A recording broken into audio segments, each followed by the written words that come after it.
Investigators are done digging at a Southcrest home where they found human remains this week, but the work to ID who those remains belong to and who put them there is still far from over. It is time for the Streamline, everything you need to know in 10 minutes or less. ABC 10 reporter Adam Campos joins us live from the home with the disturbing new details and the next steps in the search for answers. Adam.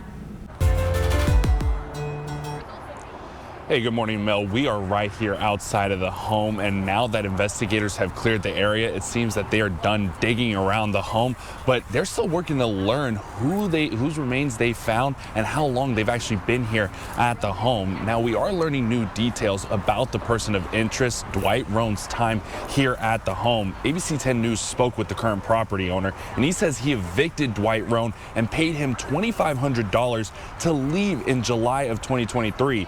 And we also obtained a 2017 restraining order filed by Roan's sister-in-law, Ernie Monia, who was the previous owner of the house. And in it, she accused him of bringing people into the house who she says were drunk or on drugs. And when she confronted him about it, she says he got angry and destroyed her bedroom door. Monia also says he repeatedly threatened her if she didn't listen to what he wanted. And I got the chance to speak with another one of Roan's family members yesterday, and he says Roan was just always in trouble. We didn't spend that much time together because, again, I can remember he'd be in prison for 5 years, out for 8 months, in prison for 6 years, out for a year. Now, we are still waiting on a press conference from officials about what exactly they found here at the home. And we saw them digging up several holes around the backyard and crawling into the crawl space. But a spokesperson from San Diego Police tells us that it could be weeks before the medical examiner's office actually identifies who these remains belong to. Live in Southcrest, Adam Campos, ABC 10 News. This morning, the Supreme Court is allowing Texas to move forward with its new congressional maps. That gives Republicans a chance to flip 5 Democratic seats in the midterm. Lower court has ruled the redrawn maps discriminated based on race, but the Supreme Court ruled in favor of Texas lawmakers who argue the new maps were drawn purely for political advantage, which the Supreme Court has previously allowed.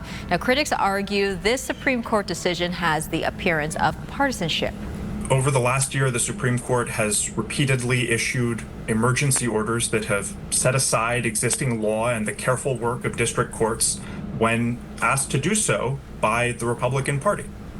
The Trump administration is suing California, where voters approved their own redrawn maps to give Democrats an advantage. Newsom responded to the Texas ruling overnight, calling out Attorney General Pam Bondi, saying, quote, "So you're going to drop your lawsuit against us, right, Pam?" Overnight, the Pentagon released new video of another U.S. airstrike against a suspected drug boat in the Eastern Pacific. Officials say 4 people were killed in this strike. And the announcement came the same day that military officials showed a group of lawmakers video of the controversial second strike on a suspected drug boat off Venezuela. 2 survivors of that initial attack were killed. Lawmakers are now split, mostly along party lines, over that action. I didn't see anything disturbing about it. What I saw in that room was one of the most troubling things I've seen in my time in public service. Meanwhile, lawmakers from both parties say Admiral Frank Bradley, the commander who directed the attack, told them Secretary of War Pete Hegseth never gave an order at the start of the mission to kill everyone on the boat. The Democrats want the administration to release the entire video. President Trump says he intends to do so. This morning, Education Secretary Linda McMahon begins her 50-state History Rocks tour, but some parents at her first stop are sharing some concerns. The tour is meant to inspire interest in American history, but it's also a partnership with conservative groups, including Turning Point USA and American First Policy Institute. Some parents say the event is bringing politics and religion into the public school system. A federal grand jury is rejecting another attempt to indict New York Attorney General Letitia James. This was the second time that a grand jury has weighed these charges against her. Last month, the federal judge tossed out the initial fraud case, saying President Trump unlawfully appointed Lindsay Halligan as the prosecutor. This ruling this week rejected the charges themselves. The case centers around a property James bought in Virginia. She's denied any wrongdoing, and there's no word now if prosecutors might try to indict her a third time.